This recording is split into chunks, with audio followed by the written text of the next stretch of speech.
হিন্দু বিশ্বাস অনুযায়ী অন্নপূর্ণা পূজা করলে গৃহে অন্নের অভাব থাকে না। মহাকবি কৃষ্ণানন্দ রচিত তন্ত্রসার গ্রন্থে এই পূজার বিস্তারিত বর্ণনা পাওয়া যায়। আমাদের এই পশ্চিমবঙ্গে অন্নপূর্ণা পুজোর বিশেষ প্রচলন রয়েছে। পশ্চিমবাংলায় বাসন্তী পূজা, অন্নপূর্ণা পুজো এবং রামনবমী এই তিনটে উৎসব একসঙ্গে পালিত হয়। চৈত্র মাসের শুক্লা তিথিতে সপ্তমীতে বাসন্তী পূজা হয়, অষ্টমীতে অন্নপূর্ণা পুজো হয় এবং নবমীতে রামনবমী অর্থাৎ রামের জন্মোৎসব দিয়ে এর সমাপ্তি হয়। তা বন্ধুরা, আজকে আমি এই অন্নপূর্ণা পুজো নিয়ে দু চারটে কথা তোমাদের সঙ্গে শেয়ার করব। এর আগের ভিডিওতে আমি বাসন্তী পুজো নিয়ে কিছু কথা বলেছিলাম, তোমরা দেখেছই অনেকে, জানি না তোমাদের কেমন লেগেছে। কিন্তু আজকে আমি তার দ্বিতীয় পর্ব অর্থাৎ বাসন্তী পুজোর পরের দিনই যে অন্নপূর্ণা পুজো হয় সেই নিয়ে এখানে আলোচনা করব। এর পরবর্তী ভিডিওতে আমি রামনবমী নিয়ে কিছু কথা বলবো। তাহলে চলো সরাসরি চলে যাই মূল ভিডিওতে। নমস্কার বন্ধুরা, আমি অসিত লাহিড়ী।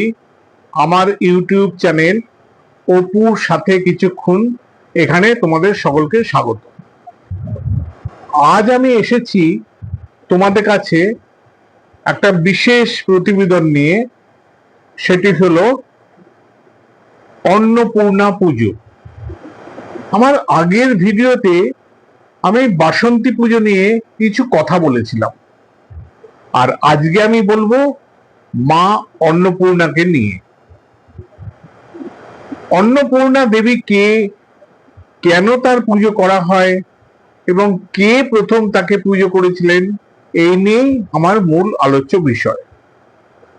তো চলো বন্ধুরা, এবার একটু সংক্ষিপ্তভাবে জেনে নিই মা অন্নপূর্ণার কথা।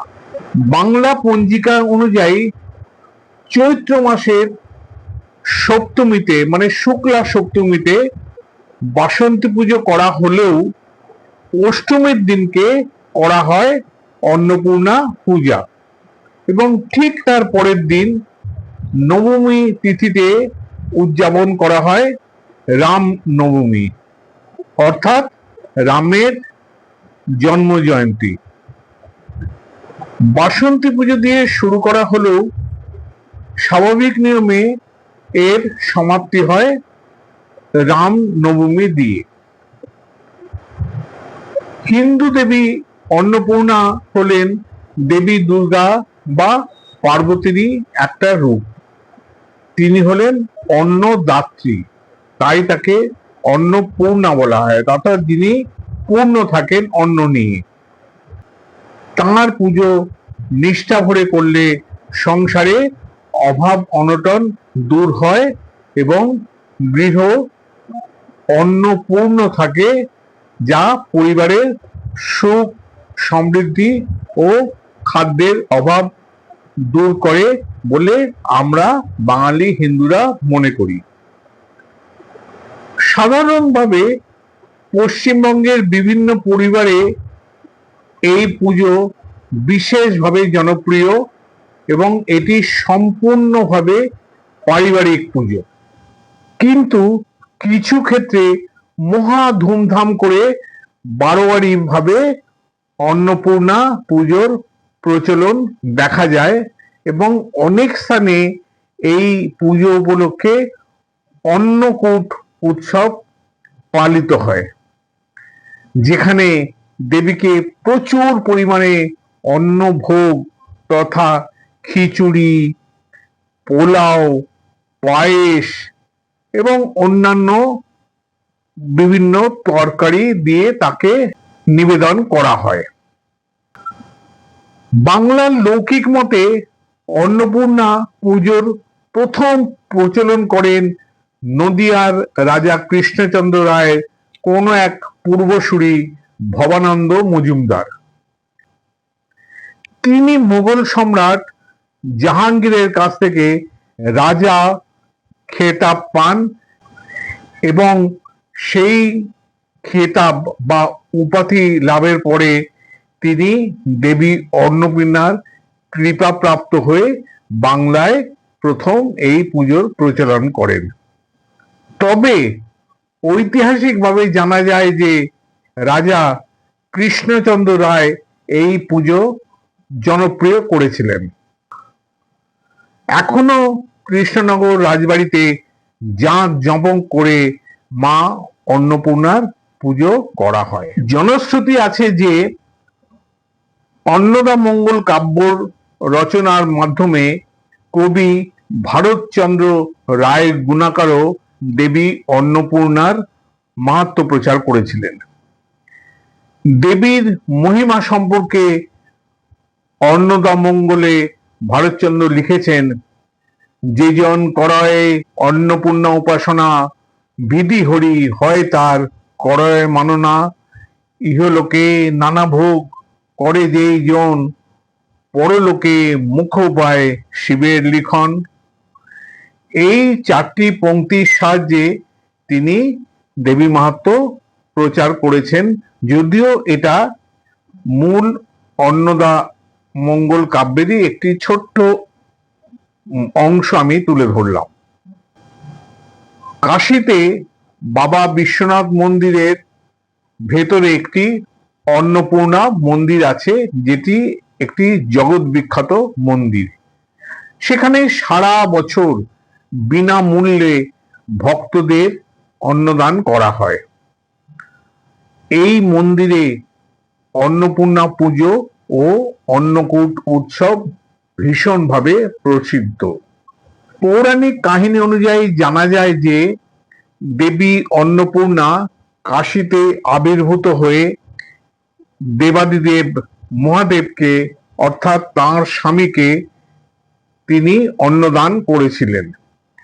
তাই সেই দিনটা স্মরণ করে প্রতি বছর চৈত্র মাসের শুক্লা অষ্টমী তিথিতে কাশীর অন্নপূর্ণা মায়ের মন্দিরে বিশেষ পূজার মাধ্যমে অন্নকূট উৎসব উদযাপন করা হয়।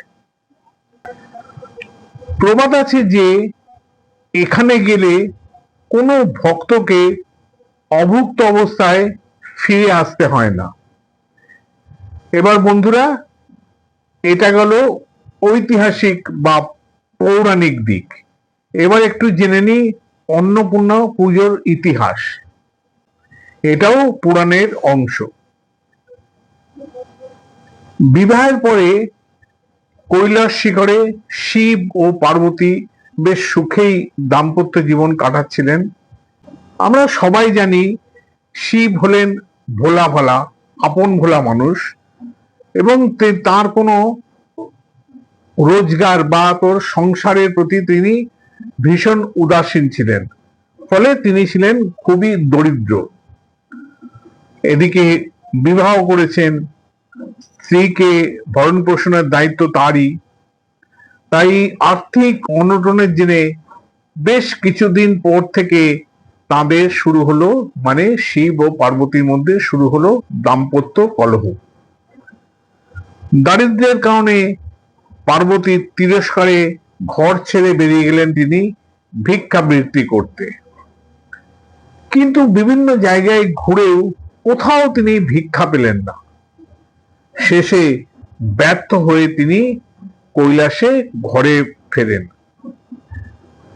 এদিকে তিনি যে পার্বতীর মায়ায় ভিক্ষা পাচ্ছিলেন না, সেটা তিনি ঘুণাক্ষরেও টের পাননি।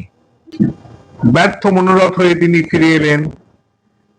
খিদে পেয়ে গেছে, তখন তার মুখের দিকে চেয়ে পার্বতী তাকে স্বঘৃত পলান্ন, পায়েস, পিঠে প্রভৃতি রান্না করে দেন এবং তিনি সেগুলো খুব তৃপ্তি সহকারে খান।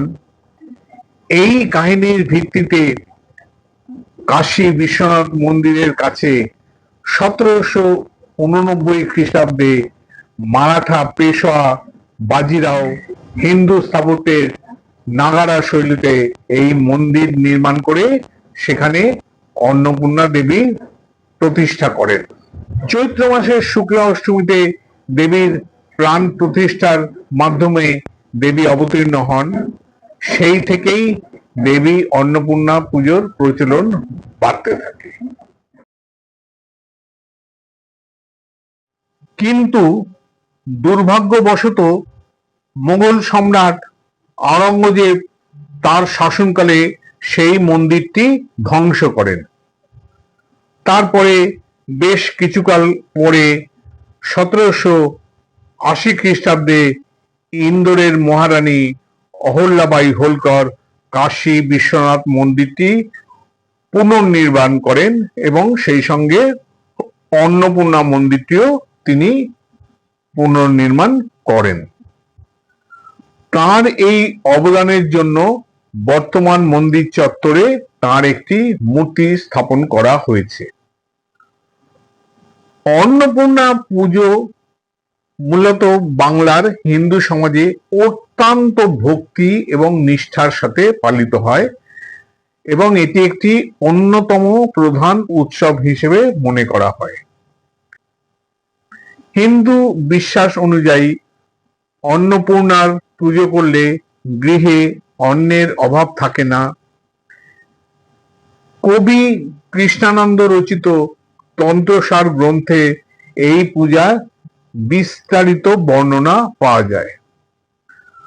পশ্চিমবঙ্গে অন্নপূর্ণা পুজোর বিশেষ প্রচলন রয়েছে, যেটা আমি আগেই বলেছিলাম। আমাদের এই বাংলায় বাসন্তী পুজো প্রথমে হয়, অর্থাৎ শুক্লা সপ্তমীতে, তার পরের দিনকে হয় অন্নপূর্ণার পুজো এবং শেষ দিন হয় রামনবমী, অর্থাৎ রামের জন্মোৎসব পালন। এই তিনটে উৎসব পরপর একসাথে পালন করা হয়।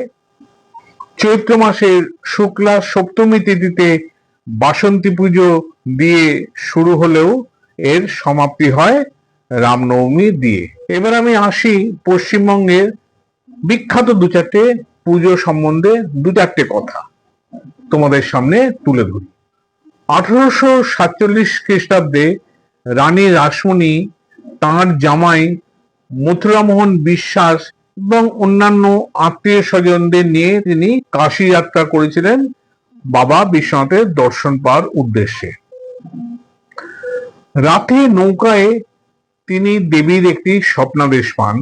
সেই স্বপ্নাদেশে তিনি জানতে পারেন কাশী না গিয়ে গঙ্গার পূর্ব পারে দেবীর মূর্তি প্রতিষ্ঠা করার। এরপর রানী রাসমণি তার বজরা থামিয়ে দেন এবং তিনি কাশী যাত্রা স্থগিত রেখে দক্ষিণেশ্বরে 1855 সালে মা ভবতারিণীর মন্দির প্রতিষ্ঠা করেন। শোনা যায় কাশীর অন্নপূর্ণার দর্শনে বিঘ্ন ঘটায় তার জামাই মথুরামোহনের মনে বিশ্বাস জন্মেছিল যে দেবীর অন্নপূর্ণার একটা মন্দির প্রতিষ্ঠা করা খুবই প্রয়োজন এবং তার মনে প্রাণে ইচ্ছে ছিল যে তিনি কাছাকাছি গঙ্গার নিকটে একটি মন্দির প্রতিষ্ঠা করবেন। তিনি তার ইচ্ছের কথা তার স্ত্রী অর্থাৎ রানী রাসমণির ছোট মেয়ে জগদম্বা দেবীকে বলেন। স্বামীর সেই স্বপ্ন পূরণের ইচ্ছাকে বাস্তব রূপ দেওয়ার জন্য তার স্ত্রী অর্থাৎ রানী রাসমণির ছোট মেয়ে জগদম্বা দেবী 1875 সালে মানে দক্ষিণেশ্বর মন্দির প্রতিষ্ঠার প্রায় 20 বছর পরে 12ই এপ্রিল মা ভবতারিণী দেবীর মন্দিরের অনুকরণে গঙ্গা তীরে ব্যারাকপুরের কাছে অন্নপূর্ণা মন্দিরের প্রতিষ্ঠা করেন। সেটি আজও বর্তমান। এখানে আমি প্রসঙ্গক্রমে বলে রাখি, দক্ষিণেশ্বরের মন্দিরের মতনই অন্নপূর্ণা মন্দিরই করা হয়েছে শুধু দক্ষিণেশ্বরের মন্দিরে গঙ্গার দিকে ছটি ছটি দুদিকে 12টি শিব মন্দির আছে, কিন্তু অন্নপূর্ণা মন্দিরে সেই 12টির জায়গায় তিনটি 6টি মোট শিব মন্দির তৈরি করা হয়েছে। এই মন্দিরে বিরাজমান অষ্টধাতুর অন্নপূর্ণা মূর্তি এবং মহাদেবের মূর্তি আছে। এখানে অন্নপূর্ণা পুজোর দিন বিশাল আকারে অন্নকূট মহোৎসব হয়। এছাড়া কালী পুজোর পরের দিনও হয় অন্নকূট উৎসব। এই মন্দিরের যাবতীয় ব্যবস্থাপনা করেছিলেন জগদম্বা দেবী ও মথুরা মোহনের পুত্র দ্বারিকানাথ বিশ্বাস। কলকাতা এবং তার উপকণ্ঠেও বেশ কয়েকটি অন্নপূর্ণা মন্দির আছে। তারই একটি রয়েছে বেহালায় বরিশায়।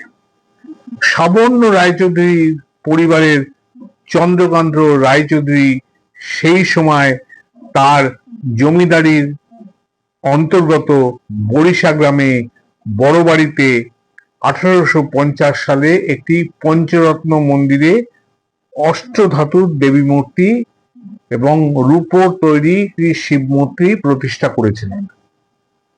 শোনা যায় চন্দ্রকান্তের কোনো পুত্র সন্তান ছিল না, তার ছিল 2টি স্ত্রী, কিন্তু কোনো পুত্র সন্তান না থাকায় তার 2 স্ত্রী প্রতিজ্ঞা করেছিলেন যে স্বামীর মৃত্যুর পরে তারা কাশীবাসী হবেন, কেন, যেহেতু তাদের পুত্র সন্তান নেই, অর্থাৎ বংশ আর বৃদ্ধি পাবে না। এই কথা জানতে পেরে চন্দ্রকান্ত রায়চৌধুরী খুব বিমর্ষ হয়ে পড়লেন এবং তারা যাতে কাশী না যান সেই জন্য চন্দ্রকান্ত তাদের কাশী যাওয়া আটকাতে বাড়িতেই মন্দির নির্মাণ করান এবং এই মন্দিরে অন্নপূর্ণা দেবীকে প্রতিষ্ঠা করে বাড়িতেই বিশেষ পুজোর আয়োজন এখানেই তিনি করেন। এছাড়া উত্তর কলকাতায় শ্যামপুকুরের বলরাম ঘোষ স্ট্রিটের ভট্টাচার্য বাড়িতেও দেবী অন্নপূর্ণার অন্নকূট উৎসব মহা ধুমধাম সহকারে উদযাপন করা হয়। তা বন্ধুরা, আমি অন্নপূর্ণা পুজো সম্বন্ধে বিশাল আকারে কিছু বললাম না, যতটা পারলাম সংক্ষিপ্ত আকারে তোমাদের কাছে তুলে ধরলাম। তোমাদের কেমন লাগলো তোমরা আমাকে তোমাদের কমেন্টসের মাধ্যমে জানাবে। ভালো লাগলে অবশ্যই লাইক দেবে এবং বন্ধু বান্ধব আত্মীয় স্বজনের মধ্যে এটা তোমরা শেয়ার করে দেবে, যাতে তারাও এটা দেখতে পায় এবং এ সম্বন্ধে তারা কিছু জানতে পারে। এছাড়াও তোমাদের কাছে আর একটা অনুরোধ রইল, যেটা আমার এই ইউটিউব চ্যানেল অপুর সাথে কিছুক্ষণ, এখানে তোমরা যারা এখনো সাবস্ক্রাইব করোনি তারা সাবস্ক্রাইব করবে।